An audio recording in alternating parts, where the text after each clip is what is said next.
यार मुझे ना लाइफ बहुत कंफ्यूजिंग लग रही है। मुझे कुछ समझ नहीं आ रहा कि मेरे लिए कौन सा करियर पाथ सही है। मतलब इतना ज़्यादा कंफ्यूजन हो रहा है, मुझे समझ नहीं आ रहा कि मुझे क्या कोर्स करना चाहिए, क्या ये मेरे लिए सही है कि नहीं।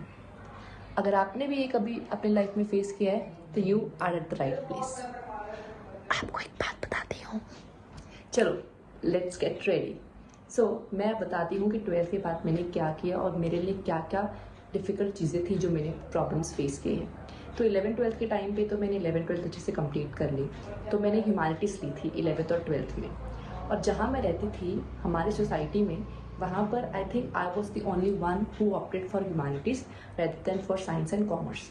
हमारे समाज में एक प्रॉब्लम है अभी भी, जो अभी भी ख़त्म नहीं हो रही, वो है सुपियोरिटी वर्सेस इन्फीरियरिटी। ह्यूमैनिटीज़ को हमेशा इन्फीरियर और साइंस और कॉमर्स को हमेशा सुपीरियर माना जाता था। और जहाँ मैं रहती थी वहाँ पर बाकी सब बच्चों ने जो बिलो एवरेज थे, जो पढ़ाई में इतने अच्छे नहीं थे, उन्होंने भी साइंस ऑप्ट किया था और मैंने ही ह्यूमैनिटीज़ ऑप्ट किया था। तो मुझे बहुत ज़्यादा जजमेंट होते थे, काफ़ी फियर था, कॉन्स्टेंट प्रेशर था, बट इसके बावजूद भी मैंने सोचा कि मुझे 12th में अच्छे नंबर लाने हैं। तो 12th में मेरे 90.4% आए। दैट वॉज प्रीटी गुड और मैं काफ़ी खुश थी। बट अब भी तो प्रॉब्लम शुरू होती है।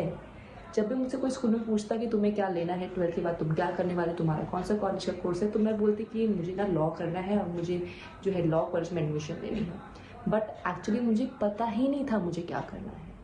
मैं लॉ इसलिए बोलती थी बिकॉज लॉ एक सुपीरियर, हमारे सोसाइटी में लॉ जो है एक सुपीरियर प्रोफेशन की तरह माना जाता है। इसमें काफ़ी ज़्यादा पैसा है, काफ़ी ज़्यादा प्रेस्टीज है। तो इसलिए मैं बोलती कि मुझे लॉ करना है। तो लॉ जैसे 12th होने के बाद मैंने CUT एग्ज़ाम दिया, मैंने army institute law entrance exam दिया और मैंने MHCT एग्ज़ाम दिया। And guess what, I have cleared all the 3 exams. But हुआ क्या, हुआ ये कि एक दिन हम लोग एडमिशन के लिए गए कहीं दूसरे कॉलेज में गए, क्योंकि हम लोग जो है एक नई जगह शिफ्ट हो गए और वहाँ पर प्रोसेस अलग था, वहाँ पर प्रोसीजर अलग था। अब जो मैंने एग्ज़ाम दिए थे वो वैलिड नहीं था। मैंने CUT एग्ज़ाम दिया जो कि पूरे इंडिया में वैलिड था, बट मुझे दिल्ली जाना ही नहीं था पढ़ने के लिए। बस मैंने तो ऐसे मज़े मज़े में एग्ज़ाम दिया था क्योंकि बाकी लोग दे रहे थे। हम होता है ना कि बाकी लोग जो कर रहे हैं मैं वही करना है, तो कॉम्पिटिशन में मैंने जो है वो एग्ज़ाम दिया था। उसके बाद मैं कॉलेज वगैरह में गई यहाँ पटियाला में, तो कई कई जगह तो मुझे कोर्सेज मिल रहे थे, पर मुझे अपने मनपसंद का जो कोर्स चाहिए था वो मुझे मिल नहीं रहा था। और जहाँ पर मैं गई वहाँ पर कभी सीट वेकेंट तो कभी फलाना ठिकाना। तो उसके बाद पापा और मैं गाड़ी से जा रहे थे हम लोग कई दूसरे कॉलेज विजिट करने, और मैंने पूरी हिम्मत के साथ बोला कि पापा मुझे लॉ नहीं करना है। पापा बोलते तो तुझे पहले बता देना चाहिए था कि तुझे लॉ नहीं करना है, वैसे तुझे क्या करना है, तुझे कुछ पता है। तो उसके बाद उन्होंने मुझे बोला अगर तुझे लॉ नहीं करना था तो पहले बता देते। अब तेरे तो ज़्यादा पैसा बर्बाद किया, तेरा टाइम हुआ वेस्ट और तेरी एनर्जी वेस्ट हुई, इस वजह से तो कुछ और कोर्स कर ले। तो फिर मैंने पूरी हिम्मत जुटा के बोला कि मुझे लॉ नहीं करना है। तो फिर मैंने कोई दूसरे कॉलेज में एडमिशन ले लिया और मैंने सोचा कि मैं जिस चीज़ में अच्छी हूँ मुझे वो करना चाहिए। तो मैंने पॉलिटिकल साइंस ऑप्ट किया और मैं अभी BA ऑनर्स पॉलिटिकल साइंस की स्टूडेंट हूँ। अभी भी मुझे बहुत सारे लोग बोलते हैं कि तुमने लॉ क्यों छोड़ा, तो मैं उनको कुछ रिप्लाई नहीं देती क्योंकि मुझे पता है कि उनको रिप्लाई देने से कुछ फ़ायदा नहीं होने वाला है, वो समझने ही नहीं वाले इस चीज़ को। अभी भी वो नीट JEE के कॉम्पिटिशन में ही चल रहे हैं। अब मेरे बहुत सारे फ्रेंड्स हैं जो स्कूल में तो बिलो एवरेज थे या फिर उनका प्लान्स अलग थे, बट उनको बड़े बड़े कॉलेजेस मिल गए। एंड इसे देख के आई वॉज कम्प्लीटली शॉक्ड। और मैं इतना ज़्यादा सोचने लग गई कि यार दूसरों की लाइफ कितनी अच्छी हो रही है, कितनी सारी अपॉर्चुनिटीज़ मिल रही है, पर मुझे अपॉर्चुनिटीज़ नहीं मिल रही। तो एक टाइम पे ऐसा था कि मुझे तो कुछ करने का मन ही नहीं था, मैं हमेशा अपने आप को कोसती रहती, कंपेयर करती रहती।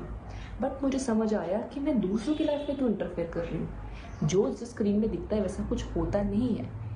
क्या पता वो अंदर से खुश ना हो, बट मुझे पता है कि मैं अंदर से खुश हूँ। अब जो भी मुझसे कोई पूछता है, मैं अपना गोल किसी को नहीं बताती, बिकॉज मुझे लगता है कि आपको अपने गोल पे ना काम करना चाहिए, और जब तक करना चाहिए जब तक कि आपका जो गोल है वो कंप्लीट या फिनिश ना हो। अगर कोई पूछता है तो मैं बताती हूँ कि मुझे अभी अपने आप पे काम करना है। भले मैं अभी इम्परफेक्ट हूँ, बट मैं धीरे धीरे कोशिश करूँगी।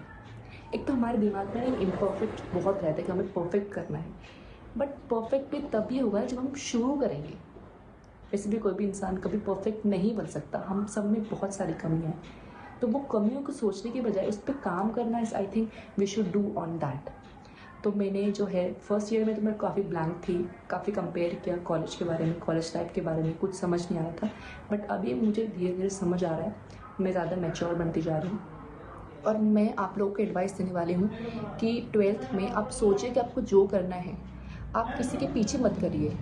आपको लगता है कि अगर उसने वो किया तो मुझे भी वो करना चाहिए, अगर सामने वाला लॉ कर रहा है तो मुझे भी लॉ करना चाहिए। नहीं, अपनी प्रायोरिटी खुद को दो और साथ साथ में स्किल्स भी सीखो, वो भी इम्पॉर्टेंट। बट ऐसा नहीं कि आपको जल्दबाजी में कुछ भी स्किल सीख लो, टाइम लो, पर कुछ अच्छा और कुछ नया सीखो, भले कोई तुम्हें सपोर्ट नहीं करेगा। और वैसे भी तुम्हें कोई सपोर्ट कभी नहीं करने वाला, चाहे तुम कितने बड़े भी सक्सेसफुल बन जाओ। So prioritise yourself and do well in your life.